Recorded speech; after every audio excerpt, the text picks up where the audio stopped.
Ambassador Ann Patterson, former U.S. ambassador to, get this. This is why I love having her on.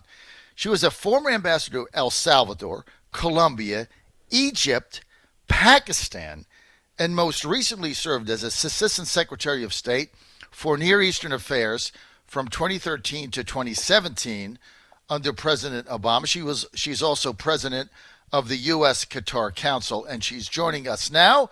Ambassador Patterson, great to have you with us. Thank you very much, John. It's always a pleasure to be on. So let's start with Japan. Prime Minister Abe resigning for health reasons. Now, he had a great relationship with President Trump. What happens now, Ambassador? Well, he's been the longest-serving Japanese prime minister. He's been in office twice. He's been a really steady hand in let's be honest, the most strategically important area of the world, and I think his resignation is going to have at least some short-term disruption.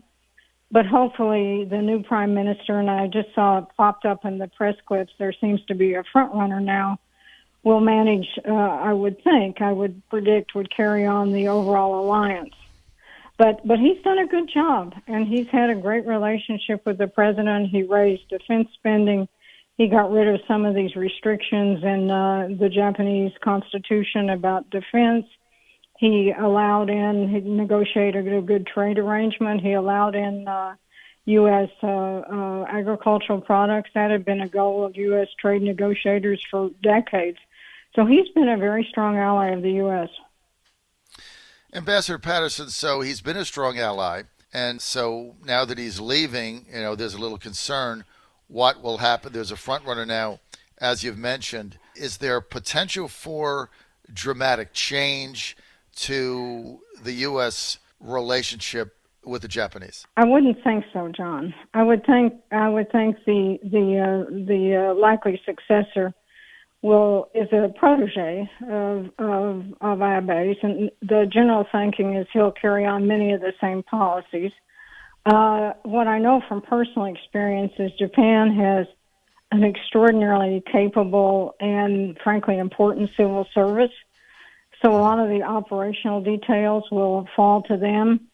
He'll have to establish his own relationships with other world leaders, and that will probably take time. The concern, I think, is the uncertainty in Asia. It's the Chinese aggression in the South China Sea. It's what the North Koreans will do. So this is a time of great sensitivity and potential aggression in the area.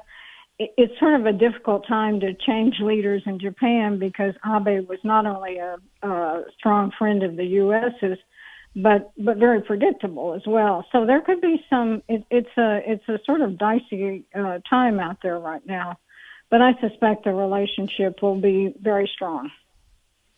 The Chinese aggression in the South China Sea, Ambassador Patterson, how concerning is that to you? Well, I was on this Defense Commission about 2 years ago, National Defense Commission, that was to review the National Defense Strategy. And I must admit, I hadn't known much about the Chinese defense posture, but I came away from that experience, and it went on for a year. Mm-hmm. Very apprehensive about our inability to counter Chinese aggression. And in this report, we played out two scenarios. One was with Taiwan, and one was with the South China Sea. And in a few years, I don't think that time has come yet, it will be very difficult for the U.S. to counter those moves because the Chinese have really gone to town on developing the capacity to counter the U.S. military.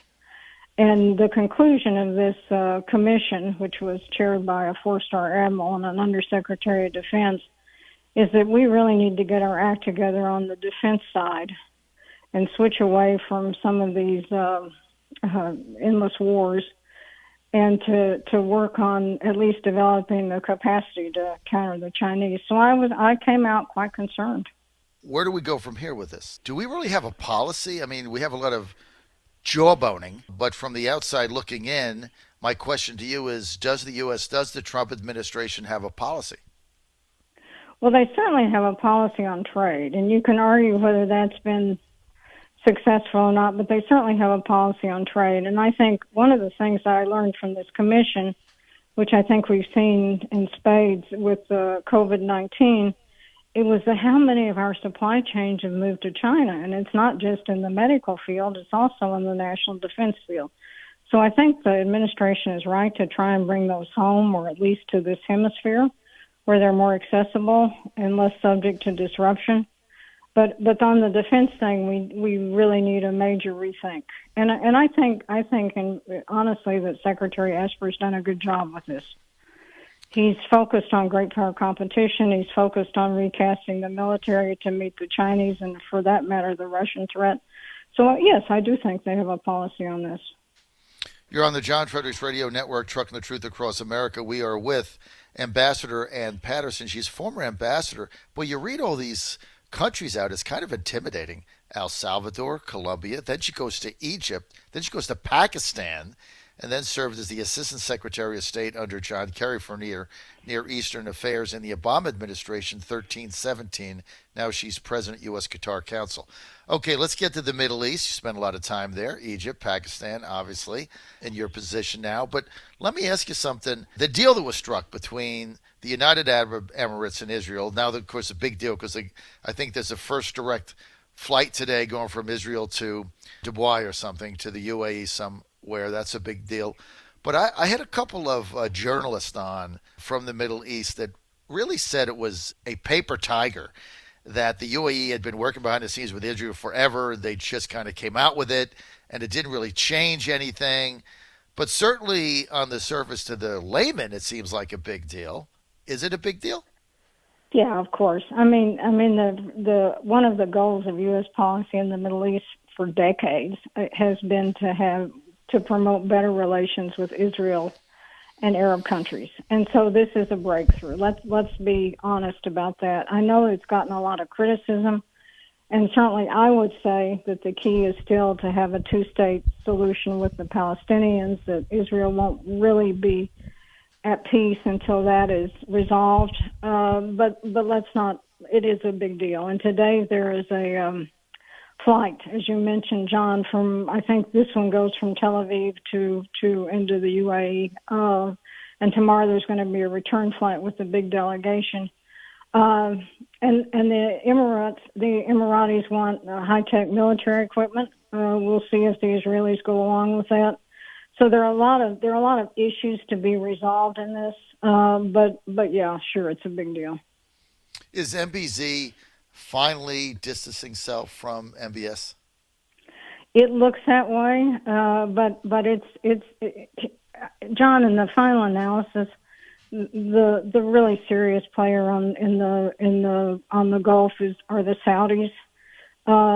Everybody else is frankly just a little brother. They'd probably be offended if they heard me say that, but I think MBZ probably is distancing himself. And the other issue, of course, is that there have been these relations for years and years and years. Somebody with the Atlantic Council wrote a paper, but there have been security arrangements and intelligence contacts going on literally for decades with all these Gulf countries. And that, of course, is in both their interests from a security standpoint.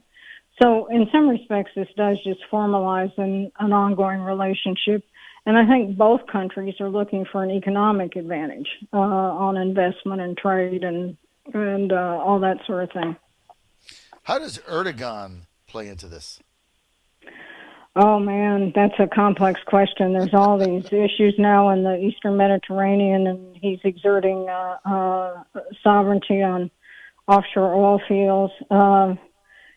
I was surprised that he'd been so successful in Libya, sort of beating back General Haftar. And I think this is a pretty worrisome trend with the Turkish axis versus maybe the Egyptian UAE axis. It's spreading like wildfire to Libya, to the Eastern Africa. And he's very aggressive, and he's going to reassert, as some people would say, this is what Arabs say, the Ottoman Empire. Turkey's a NATO ally. It's not going anywhere. It has a critical geographic location for us. So we have to deal with Turkey too, of course.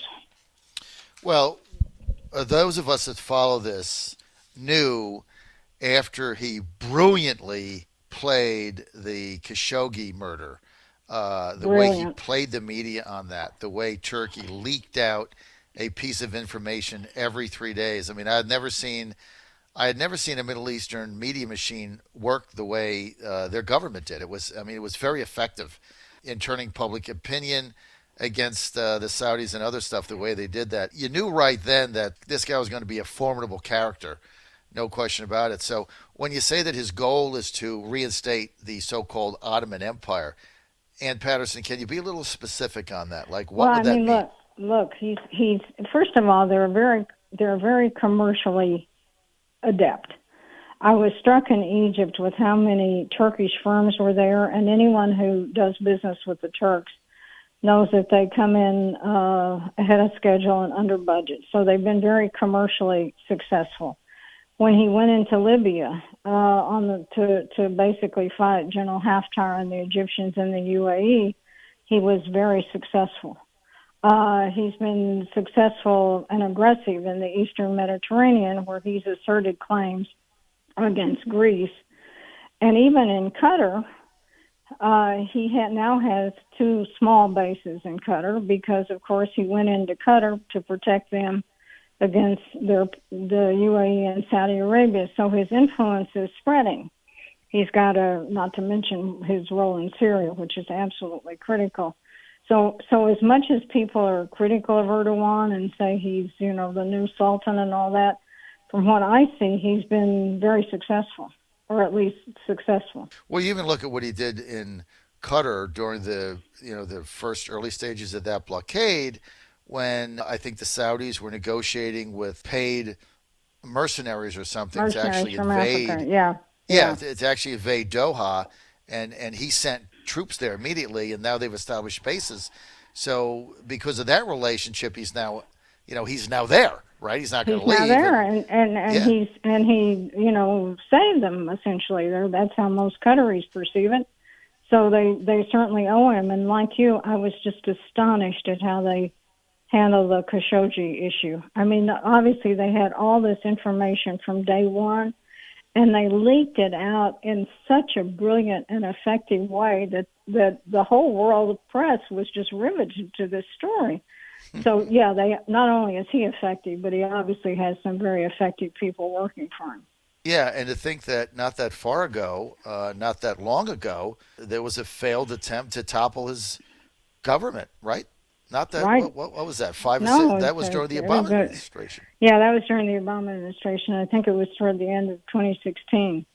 And opinions divided about whether he basically just dodged a bullet on that and was lucky. But man, he managed to wrap up all the perpetrators in short order. That may have had costs with his military too. But yes, that he was subject to a coup. Well, when you say he's successful, you even look at the Syrian situation. Remember when President Trump said, he was going to pull, or I guess it was 1,000 troops out of Syria, and everybody ran around D.C. with their hair on fire like it was the end of the world. And he said, look, I talked to Erdogan. He pledged that the Kurds would be safe, and he made good on that as far as we can see. I mean, none of the dire predictions of Lindsey Graham and others came to have bear. Come true. Right? Yeah, no, and he also seems to be a leader with a very effective relationship with the president. And presidents are like anybody else. They have people they get along with and people they don't. But Erdogan seems to have developed a very effective relationship with the president. Yeah, so we'll see how that plays out. But it's going to be interesting to see in the Middle East, with the openness now of the Israel UAE, I guess, alliance, if you will, or opening up of relations. Will that be the catalyst for something else? Well, it doesn't seem like it. I actually thought before Secretary Pompeo went out there that they could probably get one or two other countries to join this deal, and the obvious candidates were Bahrain and Sudan. But it doesn't seem to have worked, and I'm not entirely sure why. So maybe there was enough pushback from the Palestinians. Maybe they had domestic pushbacks. I don't know, but for the moment, it seems like a one-off. Ambassador Ann Patterson with us. She's been former U.S. ambassador in Central America, El Salvador, and Colombia, Egypt. When she was ambassador to Egypt, I always loved telling this story. They had a picture of her and they hanged it in effigy and burned it while she was up there watching it. That's not a very good feeling. You see her picture burned. And you just stand there and see your picture burned. Yeah. I mean, that's not a very nice thing to do, is it? No, but it's just par for the course. You have to have a thick skin as an American ambassador sometime. I know, you have your picture burned there. You got a pretty thick skin for that, though. So, look, before we take off, just update on your family with the pandemic. How is everybody? My family's just fine. Like everybody else, we'd like to get out more, but I live in your state, in Northern Virginia, and things are pretty clear around here. People are going back to work and going out again. Yeah, it's been getting a little bit better, and the numbers, the COVID numbers in Virginia continue to go down, and hopefully we can open up schools soon and get things going. Final thing is, you heard Pompeo's speech. Did he violate the Hatch Act? I'm not sure legally whether it's a violation of the Hatch Act. I didn't think it was a good idea. And here's why I don't think it's a good idea. Quite apart from the legalities of it, I don't think it's a good idea to drag Israel into partisan politics. Israel's great strength for decades has been enormous bipartisan support. And if that erodes, it's not good for Israel. So that was why I didn't think that was why I would have objected to it. You know, Ambassador, you're the best interview in the nation. I hope you understand that. Your knowledge is so deep. I always learn a tremendous amount when you're on, and I really want to thank you for your time today. Thank you. Thank you, John. Hope you and your family and your listeners are well, too.